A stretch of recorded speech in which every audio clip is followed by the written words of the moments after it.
जय हिंद बच्चों। आज हम पढ़ेंगे कक्षा 8 का हिंदी प्रथम का पाठ 18 टोपी।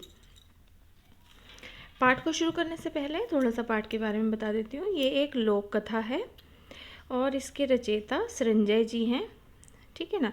तो इसमें जो लेखक ने सामाजिक सरोकार जो होते हैं, राजा प्रजा, है ना, सामाजिक सरोकार मतलब जो ऊंचे स्थान पर बैठने वाले लोग, राजा है, तो राजा और प्रजा के बीच संबंधों का इस पाठ में ज्ञान कराया गया है कि राजतंत्र और प्रजातंत्र के बीच अंतर समझाने के लिए ये कहानी बहुत ही अच्छी है, बहुत ही सहायक सिद्ध होती है, क्योंकि इसमें राजा और प्रजा के बीच कितना अंतर था उस बारे में इसमें बताया गया है। ये बहुत पुरानी एक लोक कथा है। तो इसमें गौरैया है, गौरैया और गौरे का जोड़ा है, चिड़िया है। देखिए ये गौरैया है, ये गौरैया, ये गौरैया, ये आपकी पुस्तक में इस तरह से ये गौरैया का जोड़ा दिया गया है। ये इस तरह की होती है गौरैया चिड़िया। तो ये गौरैया है और गौरे का जोड़ा है, और वो किस तरह से गौरैया है जो मानव जाति का को कर्तव्यनिष्ठ होने की प्रेरणा देती है, क्योंकि वो बहुत ही जुझारू और मेहनती है। जिस काम के पीछे पड़ती है उसे पूरा करके ही छोड़ती है। तो एक कल्पना की गई है कि ये चिड़िया दोनों बात कर रही हैं। तो ये हमें, ये कहानी गौरैया जो है हमें बहुत प्रेरित करती है और राजा और प्रजा के बीच में संबंध को दिखाती है। चलिए शुरू करते हैं कहानी। टोपी। एक थी गौरैया, ठीक है, और एक था गौरा, नर गौरैया। दोनों एक दूजे के परम संगी, जहाँ जाते साथ, जब भी जाते साथ ही जाते, साथ हंसते साथ ही रोते, एक साथ खाते पीते, एक साथ सोते। भिनसार होते ही खोते से निकल पड़ते दाना चुगने। भिनसार मतलब प्रातःकाल, ठीक है। भिनसार का मतलब होता है प्रातःकाल, और खोते का मीनिंग होता है घोंसले से, ठीक है, घोंसला। खोता होता है घोंसला और भिनसार सुबह के समय, प्रातःकाल। तो सुबह के समय वो दाना चुगने के लिए अपने घोंसले से निकल जाते थे, और झुटपुटा बोलते हैं शाम का समय, ठीक है ना, जब ना ज़्यादा अंधेरा हुआ है ना ज़्यादा उजाला है, शाम का समय होता है जब, उसे बोलते हैं झुटपुटा।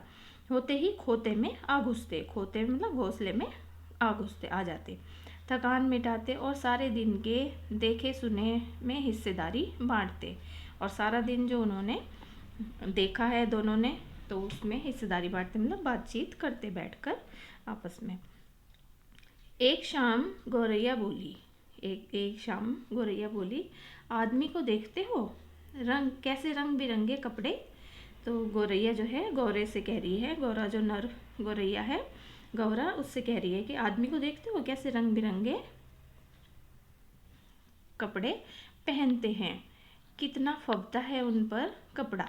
कि आदमी देखा, इंसान जो तुम यहाँ चलते हुए देखते हो तो वो कितने सुंदर लगते हैं कपड़े पहनकर, कपड़ा कितना सुंदर लगता है उनके ऊपर, फबता है, खाक फबता है। गौरा तपाक से बोला, कपड़ा पहन लेने के बाद तो आदमी और बदसूरत लगने लगता है। और गौरा जो है वो क्या कह रहा है कि बिल्कुल भी अच्छा नहीं लगता है कपड़ा। जल्दी से उसने उत्तर दिया, कपड़ा पहनकर आदमी बदसूरत माने सुंदर नहीं लगता है, बदसूरत हो जाता है, बेकार लगता है, ठीक है। लगता है आज लटजीरा चुग गए हो, गौरैया बोल पड़ी। अब गौरा ने जब ऐसा जवाब दिया तो लटजीरा एक तरह का पौधा होता है, ठीक है ना, चीचड़ा बोलते हैं। तो वो के अब क्योंकि उसने ऐसा ही जवाब दिया तो गौरैया कह रही है कि लगता है आज तुम लटजीरा चुग गए हो, आज चीचड़े का पौधा तुमने खा लिया है, जिसलिए ऐसा जवाब दे रहे हो। फिर क्या कह रहे हैं, कपड़े पहन लेने के बाद आदमी की कुदरती खूबसूरती ढक जो जाती है, गौरा बोला। गौरा कह रहा है कि कपड़े पहनने से आदमी की जो खूबसूरती है वो ढक जाती है। अब तू ही सोच, अपने उससे गौरैया से कह रहा है गौरा, तू ही सोच, अभी तो तेरी सुघड़ काया का एक एक कटाव मेरे सामने है, कि तू जैसे मेरे सामने चिड़िया बैठी है ना, गौरैया बैठी है, तो कह रही है कि तेरी सुघड़ कितनी सुंदर काया है, तेरा कितना सुंदर शरीर है, और तेरे शरीर का एक एक कटाव मेरे सामने है। रोवे रोवे की रंगत मेरी आंखों में चमक रही है, कि तेरी हर मतलब तेरा रोआ रोआ, तेरा हर अंग मुझे साफ दिखाई दे रहा है। अब अगर तू मानुस मतलब मनुष्य की तरह खुद को सरापा ढक ले तो तेरी सारी खूबसूरती ओझल हो जाएगी कि नहीं। फिर प्रश्न चिन्ह लगाए।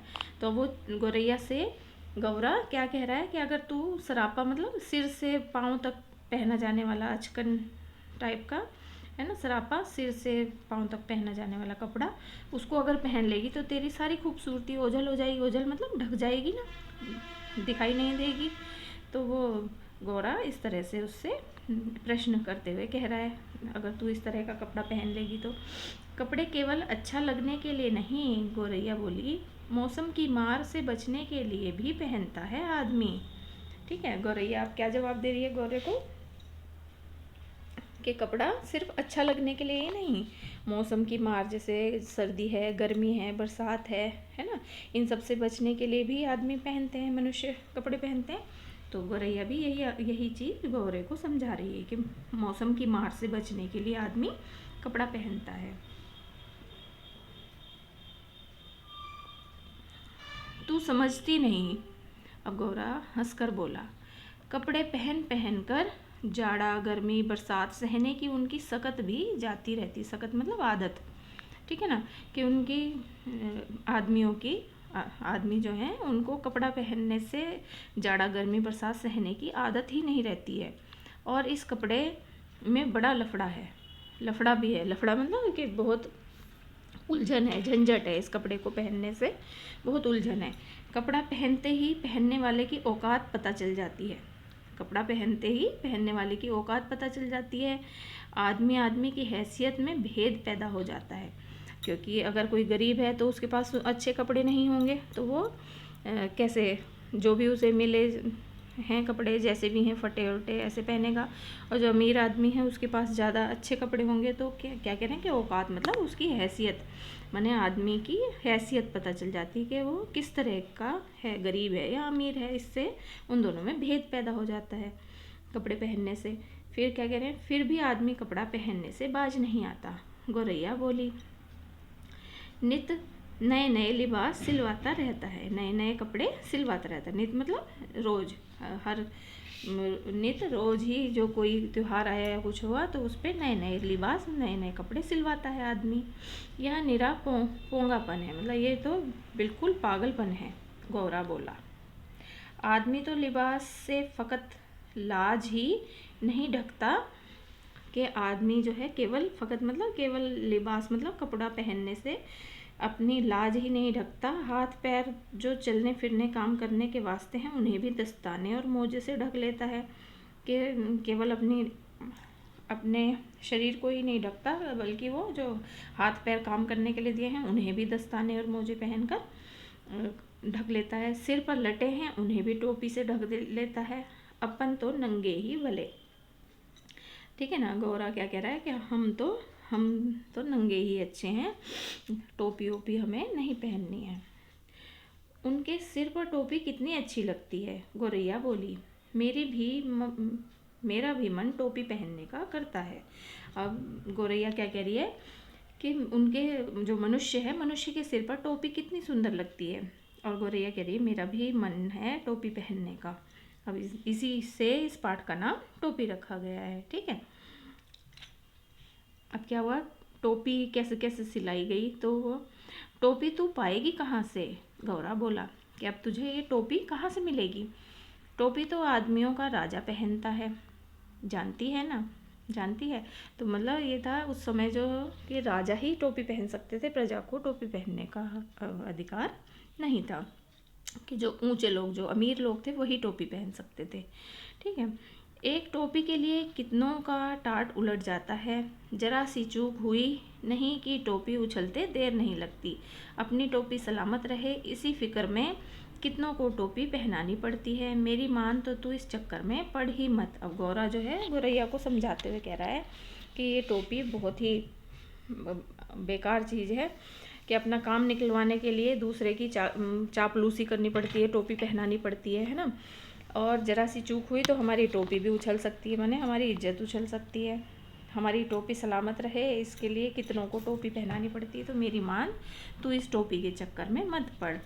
गौरा था तनिक समझदार, इसलिए शक की। गौरा तो समझदार था, जबकि गौरैया थी जिद्दी और धुन की पक्की। ठान लिया सो ठान लिया, उसको ही जीवन का लक्ष्य मान लिया। अब गौरैया कैसी थी, जिद की पक्की थी और जो चीज़ ठान लेती थी मन में उसको पूरा करके रहती थी। अब उसने सोच लिया कि मुझे टोपी सिलवानी है तो टोपी सिलवानी है। वो किस तरह से सिलवानी है वो अब देखा जाएगा, लेकिन उसने ठान लिया। अब कहा गया है जहाँ चाहा वहीं रहा, ठीक है ना। ऐसा कहा जाता है ना कि जहाँ चाहा वहीं रहा, कि उसने ठान लिया तो मंजिल उसको अपने आप मिलती ही गई। जब कोई चीज़ मन में ठान लेते हैं तो मंजिल मिलती जाती है। तो मामूल के मुताबिक अगले दिन दोनों, मामूल मतलब आदत के मुताबिक, कि जैसा उनका दिनचर्या थी, लिया, कहा गया है जहाँ चाहा वहीं रहा, मामूल के मुताबिक अगले दिन दोनों, ठीक है ना, माने अपने दिनचर्या के मुताबिक अगले दिन दोनों घूरे पर चुगने निकले। घूरा बोलते हैं कूड़े का ढेर होता है, उसको बोलते हैं घूरा, है ना। चुगते चुगते उसे रुई का एक फहा मिला। फहा मतलब एक टुकड़ा, रुई का एक टुकड़ा मिल गया उसको। मिल गया। गौरैया मारे खुशी के घूरे पर लौटने लगी। मतलब उसको एक दाना चुग रहे थे वहाँ पर, कूड़े में से दाने थे या कोई कीड़े मकोड़े थे, उन्हें चुग रहे थे दोनों चिड़िया, गौरा और गौरैया बैठकर। तो वहाँ पर उन्हें एक रुई का टुकड़ा मिला, फहा मिला, ठीक है ना, उसको गौरैया को। तो अब वो क्या खुशी के मारे उस कूड़े के ऊपर ही लेट रही है और कह रही है मिल गया। अरे क्या मिल गया अरे, गौरे ने चिढ़ाकर पूछा, मतलब आश्चर्य से पूछा। चिढ़ाकर मतलब आश्चर्य से पूछा कि क्या मिल गया। टोपी का जुगाड़ मिल गया। गौरैया ने गौरे के सामने रुई का फोहा धर दिया, ठीक है। जुगाड़ मतलब कि उसको बनाने के लिए मुझे उपाय मिल गया, टोपी बनाने का मुझे उपाय मिल गया है। और वो जो रुई का फोहा था, रुई का टुकड़ा था, वो उसने गौरा के सामने रख दिया। धर दिया मतलब रख दिया। तेरे जैसे ही एक बावरा था। अब गौरा क्या कह रहा है, गौरा बोला, गौरा एक कहानी सुनाने लगा गौरैया को। रास्ता चलते चलते उसे अचानक एक दिन पड़ा हुआ चाबुक मिल गया। चाबुक मतलब कोड़ा होता है ना, जो घोड़े को मारते हैं, चाबुक था बड़ा उम्दा और लचकदार, मतलब बहुत ही अच्छा था चाबुक। उम्दा मतलब बहुत खूबसूरत और लचकदार था, बहुत आसानी से चलने वाला, लचकदार। किसी घुड़सवार के हाथ से छूटकर गिर गया होगा। तो वो चाबुक किसी, जो घोड़ा चलाने वाला घुड़सवार था, घोड़े पर सवारी करता है जो, तो उसके हाथ से वो चाबुक छूटकर गिर गया होगा। चाबुक हाथ लगते ही वह बावरा चीखने लगा। चाबुक तो मिल गया, बाकी बचा 3, घोड़ा, लगाम और जीन। कि अब जो आदमी जा रहा था उसे रास्ते में एक चाबुक पड़ा हुआ मिल गया। अब वो कह रहा है कि चाबुक मिल गया। वो खुशी के मारे चिल्लाने लगा। बावला था, पागल था। और बाकी फिर क्या कहने लगा कि मुझे अब बाकी 3 चीज़ें बची हैं, घोड़ा मिल जाएगा, लगाम मिल जाएगी और जीन मिल जाएगा। घोड़ा तो आप जानते ही हैं, और लगाम जो घोड़े को चलाते हैं, जो वो रस्सी होती है, लगाम है ना, घोड़े के नाक में से नकेल से ऐसे बांधी जाती है रस्सी, लगाम। और जीन जो उसके ऊपर रखकर उसके ऊपर बैठा जाता है। तो ये 3 चीज़ें भी बाकी हैं मिलनी, बस चाबुक मिल गया। अब ये तीनों तो रास्ते में पड़े मिलने से रहे।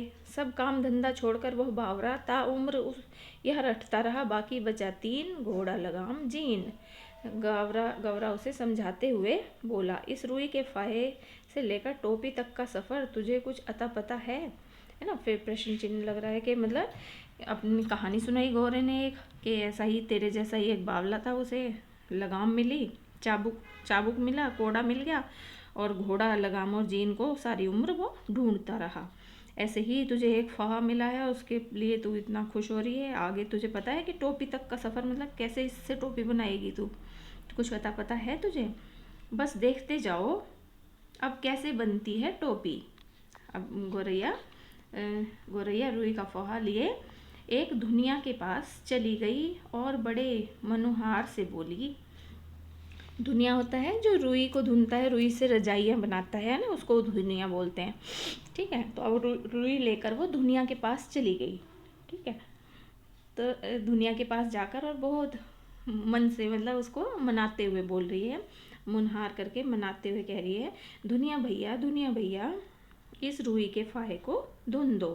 कि इसको जब रुई रजाई में भरी जाती है तो उसको बहुत और हल्का कर दिया जाता है, बिल्कुल वो पतली हल्की सी हो जाती है, जिससे कि उससे सूत काता जा सके, सूत बनाया जा सके, धागा बनाया जा सके, है ना।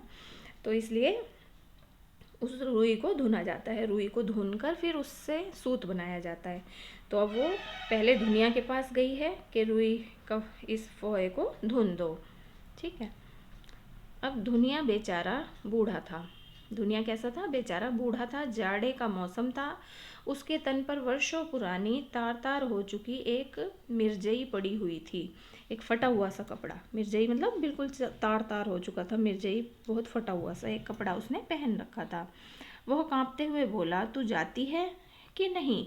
देखती नहीं, अभी मुझे राजा जी के लिए रजाई बनानी है, ठीक है ना। और वो दुनिया राजा के लिए रजाई बना रहा था। एक तो यहाँ का राजा ऐसा है जो चाम का दाम चलाता है, ऊपर से तू आ गई फोकट की रुई धुनवाने। कि राजा जो है वो क्या करता है, फ्री में मुफ्त में काम करवाता है, चाम का दाम चलाता है कि अपना हुक्म चलाता है और मजदूरी नहीं देता है, अपना हुक्म चलाता रहता है। चाम का दाम माने मजदूरी नहीं देता है और बस काम करवाता रहता है। और ऊपर से तू आ गई फोकट का, फोकट मतलब मुफ्त का काम करवाने के लिए मेरे पास आ गई, जा यहाँ से। तो उज्र ना करो भैया। अब गौरैया जो है, गौरैया बोली, गौरैया क्या कह रही है, गौरैया क्या कह रही है, उज्र ना करो, एतराज़ ना करो भैया, मैं तुम्हें पूरी उजरत दूंगी। उजरत मतलब मजदूरी, पैसे, है ना, इस काम को करवाने के पैसे दूंगी। ये देखो बैठा है दुनिया, ये बैठा है और यहाँ ये गौरैया है, और ये इस तरह से देखो, ये तांती होती है, इसको तांती बोलते हैं, ठीक है ना। तो ये इससे रुई को धुना जाता है, रुई को पतला किया जाता है। तो ये क्या कर रहे हैं कि मैं तुम्हें पूरी उजरत दूंगी, मतलब मजदूरी दूंगी, इसे धुन दो भैया, आधा तू ले ले, आधा मैं ले लूँगी। अब क्या हुआ कि जो वो रुई का फोहा लाई थी कि इसको धुनोगे तो इसमें से आधा तुम ले लो और आधा मुझे दे देना। दुनिया को अपनी ज़िंदगी में आज तक इतनी खरी मजूरी कभी न मिली थी। 16 आने में 8 आने मजूरी, मतलब कि मजूरी मतलब कीमत, ठीक है ना, मजूरी मतलब कीमत के उस काम की कीमत, क्योंकि वहाँ का राजा फ्री में ही काम करवाता था और पैसे नहीं देता था किसी को भी। तो लेकिन गौरैया ने क्या करा कि वो उस रुई का कि आधा तुम ले लो और आधा मुझे दे देना, मतलब 8 आने में से 16 आने में से 8 आने मजूरी, माने आधा दे रही है वो उसको, दुनिया को। तो इसके लिए सपना थी मतलब दुनिया जो है, क्योंकि उसको बिना पैसे के ही काम करना पड़ता था, तो उसके लिए क्या थी, सपना ही थी कि मजूरी मिल रही है मुझे आधी। वह झट से तैयार हो गया, घर चों उसकी तांती बज उठी। उसने बड़े मन से रुई धुनी, लो इसे। उसमें से आधा दुनिया ने ले लिया और आधा गौरैया ने।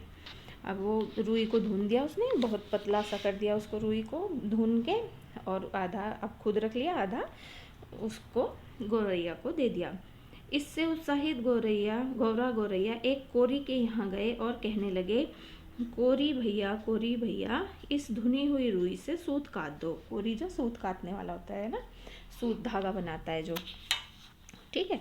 तो वो कोरी के पास चले गए, बहुत खुश होकर, उत्साहित होकर गौरा और गौरैया दोनों एक कोरी के पास चले गए और वहाँ जाकर कह रहे हैं, कोरी भैया इस धुनी हुई रुई से सूत काट दो, सूत बना दो, धागा बना दो, ठीक है। कोरी की कमर झुकी हुई थी, उसने बदन पर धज्जी हो चुका एक गुस्सा डाल रखा था। गुस्सा मतलब एक कंबल, है ना, मोटा सा एक कंबल था, लेकिन वो धज्जी मतलब बिल्कुल फटा हुआ सा था, तार तार हो रहा था वो भी, ठीक है ना, धज्जी हो रहा था, कहीं से फटा था, कहीं से छेद हो रहे थे मतलब उसमें। तो वो बहुत मोटा सा एक कंबल उसने डाल रखा था अपने ऊपर, पहना हुआ था, और उसकी कमर झुकी हुई थी। वो बड़ी अनिच्छा से बोला, तुम लोग यहाँ से भागते हो कि नहीं? देखते नहीं अभी मुझे राजा जी के अचकन के लिए सूत काटने हैं, मुझे फुर्सत नहीं है मुफ्त में मल्हार गाने की। मल्हार मतलब एक संगीत होता है, एक राग होता है संगीत का, तो मल्हार के मुझे मुफ्त में बिना पैसे के संगीत गाने की इच्छा नहीं है, ठीक है। मुझे राजा के लिए अचकन बनाना है। अचकन भी ऐसा ही होता है जो पूरा ऊपर से लेकर नीचे तक पहना जाता है ना। तो राजा कोरी जो है वो उन्हें दोनों को भगा रहा है कि तुम जाओ यहाँ से, मैं तुम्हारे लिए नहीं सुनूंगा, तुम देखते नहीं मुझे राजा के लिए काम करना है। भैया इस मुल्क में सब काम क्या राजा जी के लिए ही होता है? गौरैया अचरज से बोली। अब क्योंकि पहले वो दुनिया के पास गई थी तो वो भी कह रहा था कि मुझे राजा के लिए रजाई बनानी है। अब कोरी के पास गई तो कोरी भी कह रहा है कि मुझे अचकन बनाना है राजा के लिए।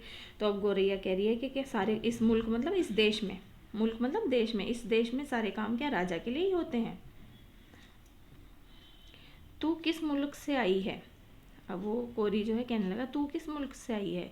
कोरी ने उसे भर आंख देखा, उसको मतलब उसको नज़र उठाकर देखा, थोड़ी देर देखता रहा। जानती नहीं यहाँ का चलन, खट मरे बरखा बरघा बैठा खाए तुरंग, कि यहाँ का चलन नहीं जानती है कि मेहनत हम लोग करते हैं और इसका फल जो है दूसरों को मिलता है, कि हम मेहनत करते रहते हैं और यहाँ के जो घोड़े और ये हट्टे कट्टे आदमी हैं वो लोग हमारी मेहनत मजदूरी ले जाते हैं, फ्री में काम करवाते हैं। यहाँ सब काम राजा जी के नाम पर और राजा जी के लिए होता है। राजा जी के लुगाए भुगाए भी तो बहुत हैं, इसी में उनका भी काम होता है। लुगाए भुगाए मतलब चमचे, राजा के मेल जोल वाले जो व्यक्ति हैं, चमचे हैं, उनका काम फ्री में ही हम लोग करते हैं, इसलिए हमें बिल्कुल भी फुर्सत नहीं मिलती और ना ही मजदूरी मिलती है। ठीक है, फिर अब क्या कह रहे हैं, मुकरो मत भैया, हम तुम्हें माकूल मुआवजा देंगे।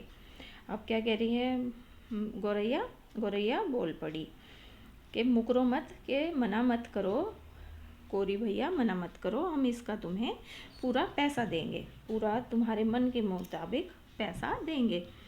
गौरैया बोल पड़ी इसे काट दो, आधा तुम ले लो और आधा मैं ले लूँगी। ठीक है, अब उस रुई में से कि इसे सूत बना दो, धुनी हुई जो रुई है उससे सूत बना दो, तो आधा सूत तुम ले लेना, आधा धागा तुम ले लेना, आधा मुझे दे देना। कोरी भी तैयार हो गया। इतनी वाजिब मजूरी पर काम ना करना मूर्खता होगी, कि मतलब आधा दे रही है तो इतना अच्छा है कि मतलब आधा मुझे दे रही है और इसके लिए मैं मना करूं, तो ये तो कोई अच्छी बात नहीं होगी। तन तन करके उसकी तकली चरखी तांता थैया करने लगी। अब सूत जिससे काटा जाता है ना, तो चरखी होती है, तकली होती है ना, तो उसकी चरखी और तकली क्या करने लगी, तांता थैया मतलब नाचने लगी। काफ़ी महीन और लच्छेदार सूत काट दिया उसने, बहुत ही महीन बारीक सूत धागा मतलब लच्छेदार, उसने सूत को काट दिया, बना दिया। कदम कदम पर मिलते कामगारों के सहयोग ने गौरैया को आगे बढ़ने पर उकसा दिया। ठीक है ना, कि अब क्योंकि उसको टोपी बनानी थी, टोपी तो उसको सिलवानी थी गौरैया को, तो इसलिए उसके जहाँ चाहा वहाँ रहा वाली कहावत जो है सही होती जा रही थी। उसको सब मिलते जा रहे थे, कदम कदम पर कारीगर जो थे वो उसकी सहायता कर रहे थे, तो इसलिए उसको बहुत उत्साह से वो आगे बढ़ती जा रही थी अपनी टोपी सिलवाने के लिए। इसके बाद वे दोनों एक बुनकर के पास गए और इसरार करने लगे, बुनकर भैया इस कते सूत से कपड़ा बुन दो। ठीक है ना, अब बुनकर मतलब जो कपड़ा बुनता है उसके पास गए। अब कपड़ा बुनने वाले से कह रहे हैं कि इस धागे से हमारे लिए कपड़ा बुन दो, बुनकर भैया हमारे इस सूत से, इस धागे से कपड़ा बुन दो हमारे लिए। बुनकर उन्हें अगबग होकर देखने लगा, मतलब बहुत गुस्से से देखने लगा, अगबग मतलब गुस्से से देखने लगा। हटते हो कि नहीं यहाँ से, देखते नहीं, अभी मुझे राजा जी के लिए बागा बुनना है, अभी थोड़ी देर बाद ही राजा जी के कारिंदे हाजिर हो जाएंगे, साव करे भाव तो चबाव करे चाकर। इतना कहकर बुनकर अपने काम में मशगूल हो गया। ठीक है ना, तो अब क्या हुआ कि जो बुनकर था, कपड़ा बुनने वाला, वो भी कह रहा है कि मुझे राजा जी के लिए कपड़ा बुनना है। ठीक है ना, बागा बुनना है, कपड़ा उनके लिए बनाना है जिससे कि अचकन बनेगा। तो और क्या कह रहा है कि साव करे भाव तो चबाव करे चाकर, मतलब कि काम तो हम लोग करते हैं और खा जाता है कोई, हमारी मेहनत मजूरी और कोई खा जाता है, मतलब उसने भी यही जवाब दिया। इसी तरह से ही ये एक मुहावरे का प्रयोग किया गया है। तो इसमें क्या कह रहे हैं कि काम तो हम लोग करते हैं और खा जाते हैं कोई और ही। तो इतना कहकर बुनकर अपने काम में लग गया। इसे बुन दे भैया, गौरैया ने साहस संजोकर कहा। अब क्योंकि उसने गुस्से में उन्हें भगा दिया था, लेकिन फिर से गौरैया क्या कह रही है, इसे बुन दो भैया, हम सेंत मैत का काम नहीं करवाते, इसे बुन दे और आधा तू ले ले, आधा हमें दे दे। ठीक है ना। तो गोरैया क्या कह रही है कि इसे बुन दो, हम क्या करें कि सेंत मैथ का काम के जिस काम के बदले कुछ भी देना ना पड़े ऐसा काम हम नहीं करवाते हैं, सेंत मैथ का काम नहीं करवाते हैं हम। इसे बुन दो और इसके बदले इसके क्या करो कि इस बुने हुए कपड़े में से आधा तुम ले लेना और आधा मुझे दे देना, ठीक है।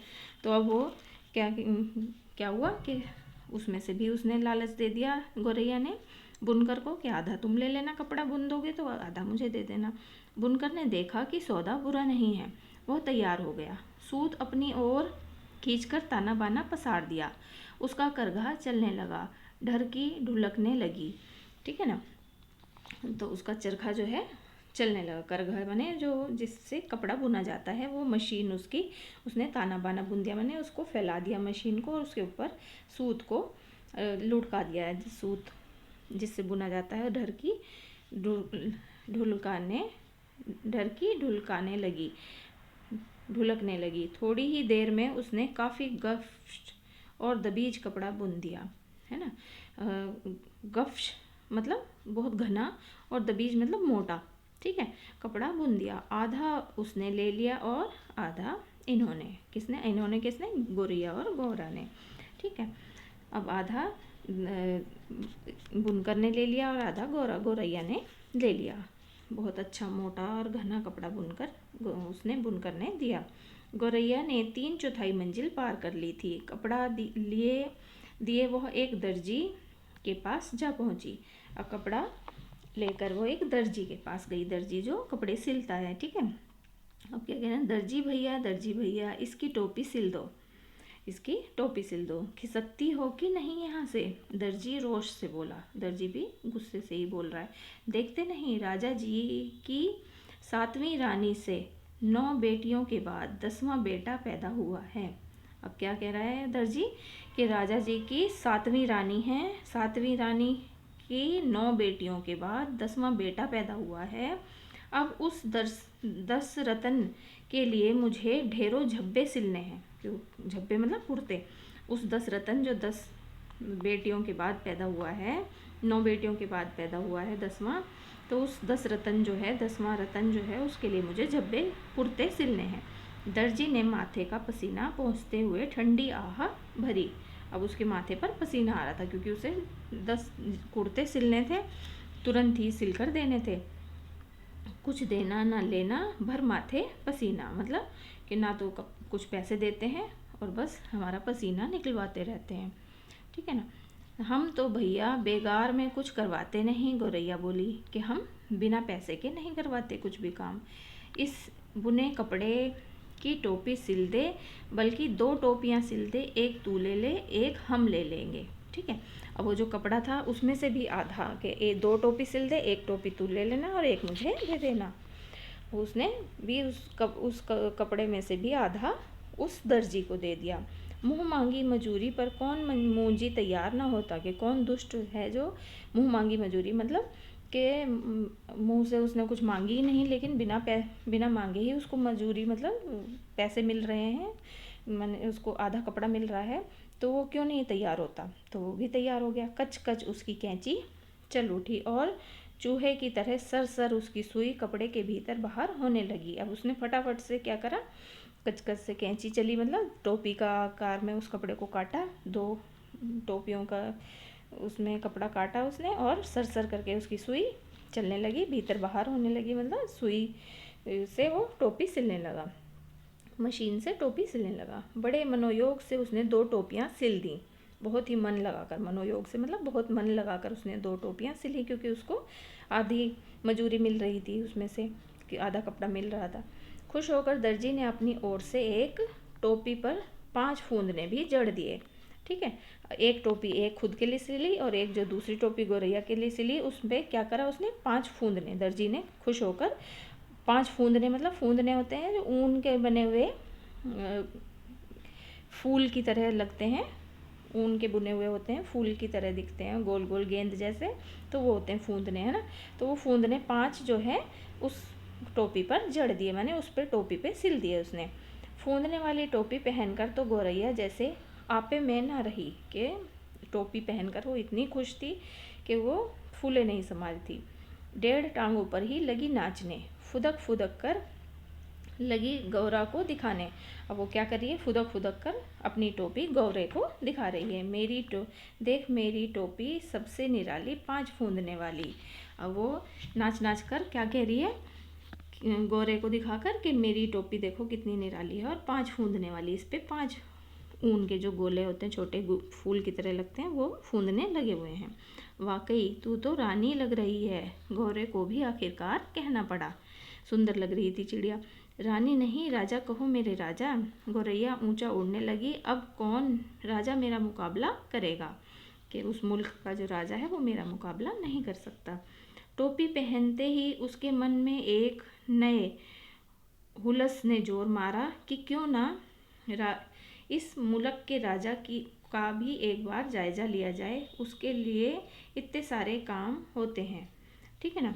क्या वो सोच रही है, टोपी पहनकर ऊंचा उड़ने लगी और बहुत खुश होकर, खुशी हुलस मतलब खुशी से वो उड़ रही है ऊंचा और कह रही है कि क्यों ना एक बार इस मुल्क के राजा, इस देश के राजा को भी देखा जाए कि जिसके लिए इतने सारे काम फ्री में होते हैं, मुफ्त में होते हैं, उस राजा को भी मैं देख कर आऊँ कैसा है वो राजा जिसके लिए सारे काम फ्री में होते हैं। और वो उड़ते हुए क्या करा, उड़ते उड़ते वह राजा के महल के कंगूरे पर जा बैठी।